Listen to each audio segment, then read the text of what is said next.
Hey, YouTube friends and family. Uh, Welcome back. I'm JP, and we're in my front yard.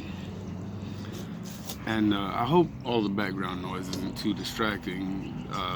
This is a city environment, and it's never quiet. So, the only way I can make these videos is, there's going to be background noise. I guess I could just narrate later, but that's not really me. Um, just gonna talk real quick about. So I did a video about a week or so ago, talking about how you tease your pepper plants or your pepper seedlings out of their cell trays when they're growing like this. You got a couple of seedlings in each tray or in each cell, and I don't like to be wasteful. I would hope that most of you aren't. But there's also you can do tomatoes the same way, but it's far less tedious, um, and it's. I also want to kind of experiment and see if I can do it with some eggplants. Um, and there's one particular part of the um, the anatomy of tomato plants that makes it really easy, and we're gonna do that today. I've got some. These are these here, as you can see. That's a 6-pack with probably I don't know, 18, 20 plants growing, and I don't want to waste them. I just kind of feel like, hey, these guys grew, so let's give them the best chance at life they could possibly have. Yes, I realize I am sort of in my own shadow, um, but let's talk about why this is actually much easier than doing this with peppers. First, tomatoes have their entire. So you don't have to tease these out because tomatoes have what are called adventitious roots. The little hairs that you see all up and down the stems of tomatoes at pretty much any point. Tomatoes are vines, so they'll grow and then they'll lay over, and then once they touch some moisture, they'll set down roots and they'll just continuously grow. They'll go all over the place if you let them. Um, but let's go ahead and bring you guys in here just a little bit closer so you can see what I'm talking about. I hope you can see anyway. Um, and I'm not going to. You don't want to grab them by the stem. You want to grab them higher up on the. Let's see. Can I get in there? Sorry about all the cars. This is a very busy street. So I'm literally just gonna yank this out of the soil. Boom. Now, yeah, I do have quite a bit of the soil and the root system, but these were all planted very close. All you have to do is just stick these in a glass of water and let those adventitious roots. Don't try to put this back into a cell immediately. Give them a few days just in some regular water, and these will do a lot better for you. And we're gonna do that with pretty much all of these. I'm just gonna. There's no teasing out. You're just taking these out, pulling them up. Just don't squish the stem. If you lose a few roots, no big deal. If you lose a few leaves, no big deal. We're just taking these out. And again, you know, so I actually didn't plan on doing many tomatoes this year. Um, because tomatoes are kind of one of those high maintenance crops. Um, I just don't have time to be growing a lot of tomatoes. So if you get a couple growing really close together, you can just trying to rinse them off, let the roots come apart. Let's see. Hey, Nene. It's my friend's daughter. So these are gonna go just straight into water. You don't want to try to, like I said, you don't want to put them into some extra soil. And even if you don't have room for these or don't have time to be planting lots of extra tomatoes or taking care of lots of extra tomatoes, you can either sell these or give them away. I've got a friend that has quite a bit of land out in Mansfield, and I'm growing her some San Marzanos, and I'm sure she'd like some of these as well. This is actually, so these are porterhouse tomatoes, which is a hybrid that I don't typically grow hybrids. I don't typically grow hybrids, but there's no reason not to. It's not, they're not GMO. They're a cross between two different tomato varieties that are far enough removed. So look at that guy. Look at that guy. We're gonna put him. I'm gonna put him in this cup, which I actually brought out for the eggplant experiment, because I'm gonna see if I can do this same thing with eggplants. But I'm gonna leave this guy just by itself, and we'll see how that works. Go ahead and just monitor that. It's a Libby glass, good for good measure. It's a measuring cup. We're gonna see how long it takes for that to actually grow some adventitious roots, because there aren't any, well, there are not many root hairs. We'll see. Now, adventitious roots are literally just roots that are waiting for the right conditions to grow.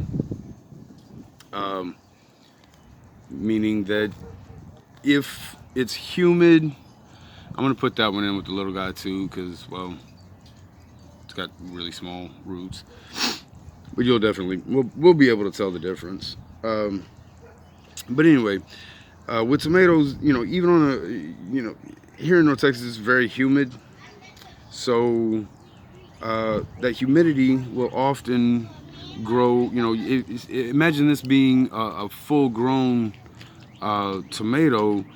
These hairs that you see, okay, there's this camera. These hairs that you see will start to swell, and you might think there's something wrong with your tomato, and there's not. It's just that it's trying to make roots.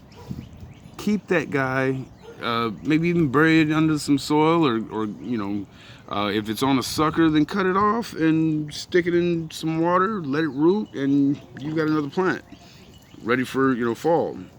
It gets really hot here, so our tomatoes don't really set fruit into the summer.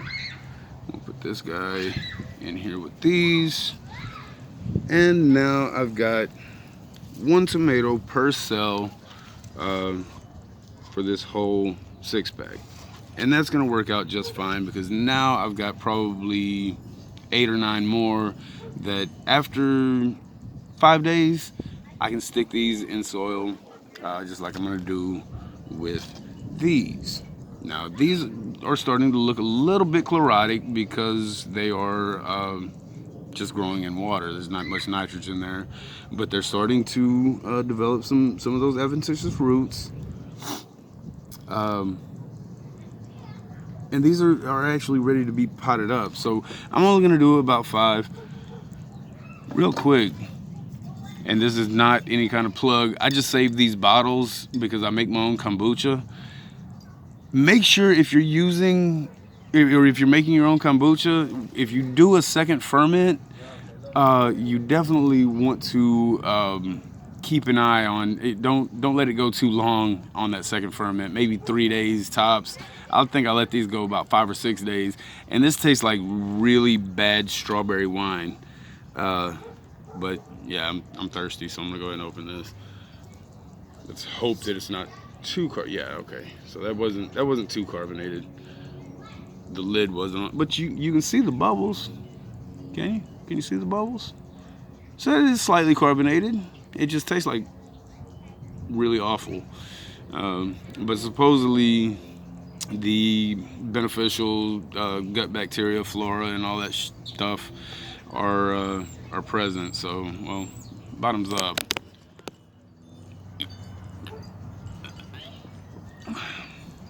That just tastes like really bad wine. Ugh.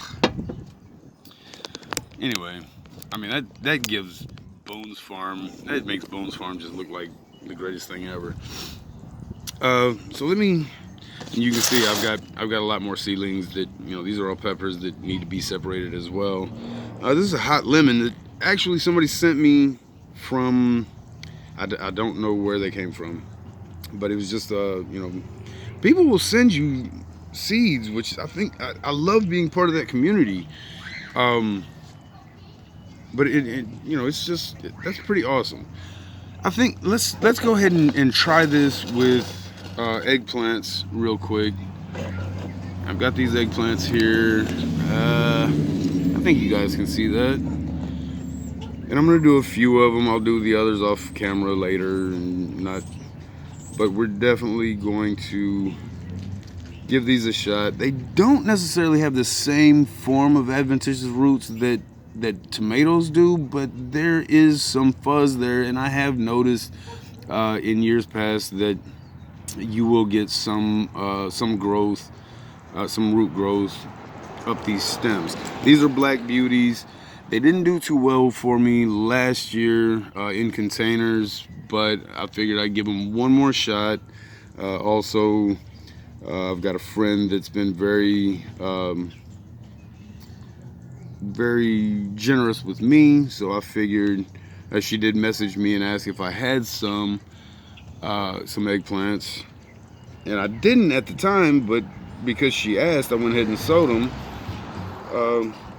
So I'm just gonna see if I can get these guys. I'm doing just the same thing, just sticking these in a cup of water, nothing special, just seeing if they will grow some more roots. Hell, I may try this with peppers one of these days. Pardon me. Ugh. I'm gonna have to put that in there with those tomatoes. It was just too small. Now if they're super small, okay, cool. I'll just pull it off. But some of these, I just, you know, they're too big. I don't want to just say, hey, you know, I'm executing you. Again, just don't grab them by the stems. Just pull them up by the bottom of the leaves. You don't have to tease them out. You might be able to get away with doing this with some peppers. I don't know. I've never tried it with peppers, but you know, it could be possible. This guy's got what, 5 in this one cell. So I'm gonna take out these 4, and I'm taking them out all at once.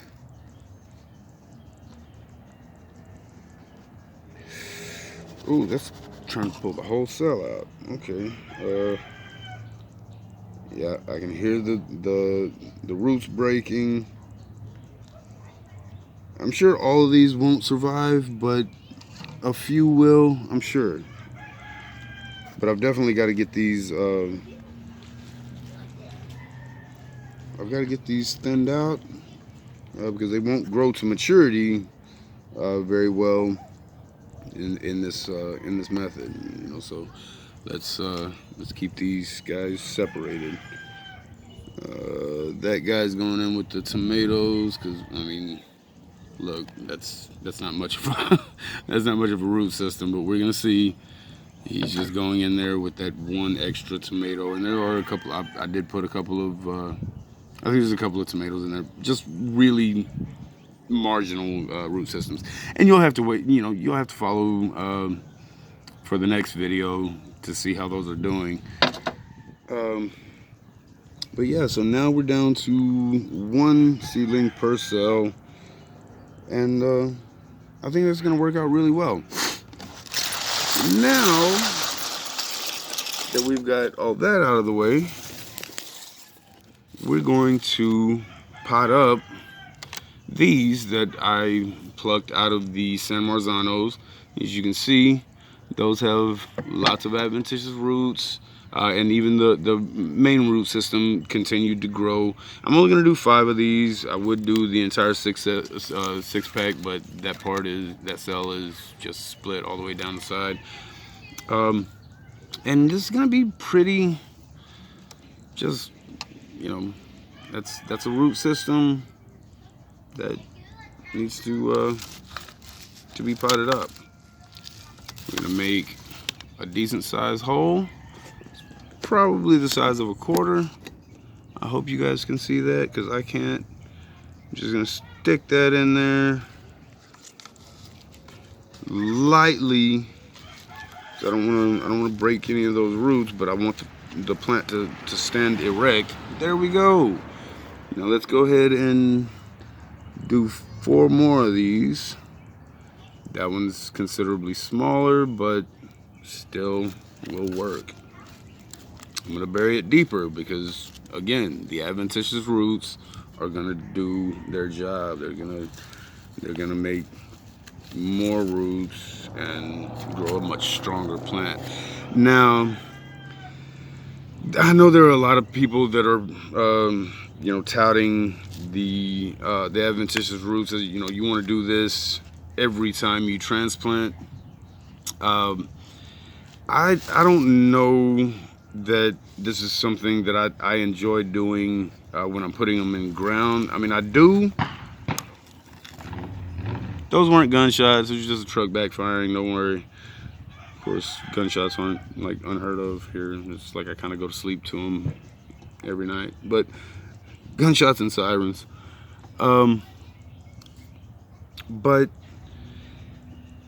in spring, when you're getting ready to go in ground, you don't have a lot of time before your plants are going to stop setting fruit. So get the best root system you can get early, and maybe forego planting deep in the ground. It's just me personally, I would rather concentrate on getting fruit set, getting flowers, and not necessarily worrying about building a bigger root system, because it's only going to be maybe a month or so before your fruits just don't set anymore. Yeah, that's the neighbor's rooster. He likes to free range his roosters and chickens all over the neighborhood. So I may be having some impromptu chicken dinners this spring. So the soil media that I'm using here is actually a media that I made myself. You guys haven't seen the video just yet because I haven't edited it, and this will definitely go up on YouTube before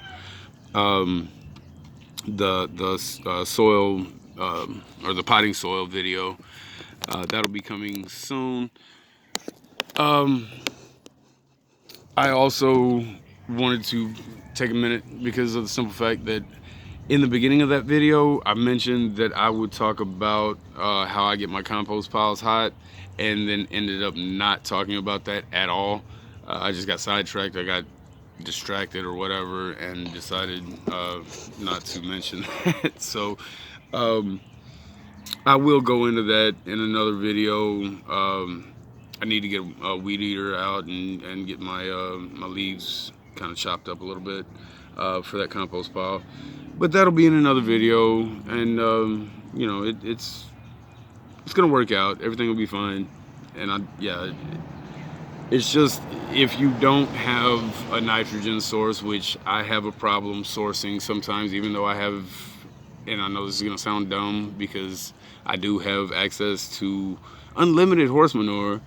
I've just been a little bit apprehensive here lately about using it because, well, the whole aminopyrrolid thing, and I don't know, the manure, I know where the manure comes from, but the feed and the hay that they're bedded on is kind of unknown providence. You know, I don't know where this stuff's coming from. Um, and I don't know what kind of pesticides or herbicides they're using. So I'm really just kind of not really willing to do that. But I'm gonna go ahead and go back to doing it. I've done it for years and I hadn't had any problems. But then Charles Dowding come on and started talking about them immunoprolids, and I was like, what am I supposed to do now? But anyway, long story short, we've got new tomato plants that we didn't have to waste.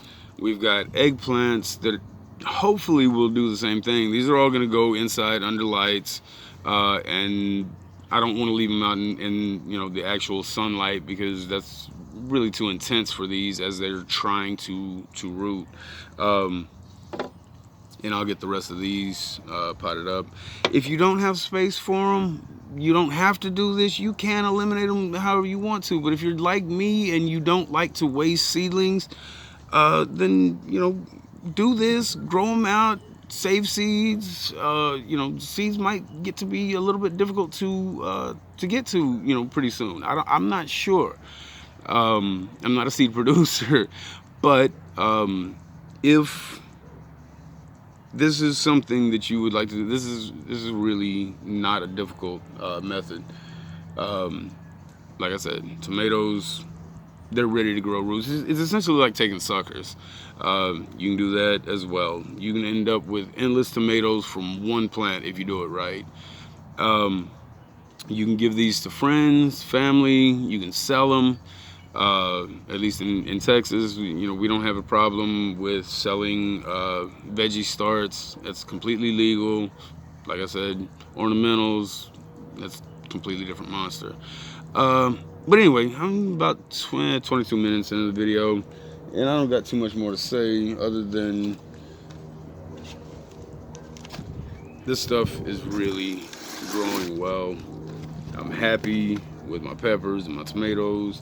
These tomatoes are going to a friend. These are San Marzanos. I did the exact same thing with these that I just did with these hybrid porterhouse. These, as you can see, they're just fine. It didn't harm any of these to just pluck these out, and that's where these came from. So there's no reason to waste, especially tomato seedlings, especially pepper seedlings. Some of these are the ones that I showed you in the pepper potting up. Well, maybe not these, actually. I think they may be indoors, or that could be some of them over there on that lawn chair. Let me grab them right quick. Let me show you. Just so you don't think that, oh, well, you're going to kill something else. No, you're not.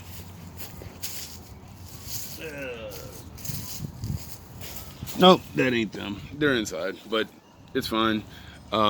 Just give me a like and a subscribe. Follow along. I've got quite a bit of my garden expanded. I've got a much bigger space than just a couple of beds that I've been growing on the side of the house for, 22 years, 23 years, I guess now. I've got a lot of experience doing this. Only 9 years organic. We use conventional methods because that was my mother's choice, and well, this is her land, and she's just kind of giving me, she said, hey, do whatever if you want to grow, then do whatever you want, and I'm doing whatever I want, which is organic and no till. I mean, we never tilled before because it's just too damn hard out here. The rocks are just ridiculous. Of course, that's something I'll talk about that in a completely different video because that's something that I really want to kind of go into in depth with. But anyway, like and subscribe. I'd greatly appreciate it. Me, my mother, and my son would all really appreciate it. And I'm gonna drink some more of this nasty ass kombucha. I just saved the bottles for my own bottling purposes. This stuff is gross. I let it go way too long. Don't do that. Just, maybe 2 or 3 days on your second ferment, and ugh, this is awful. But it's supposed to be beneficial. I don't know.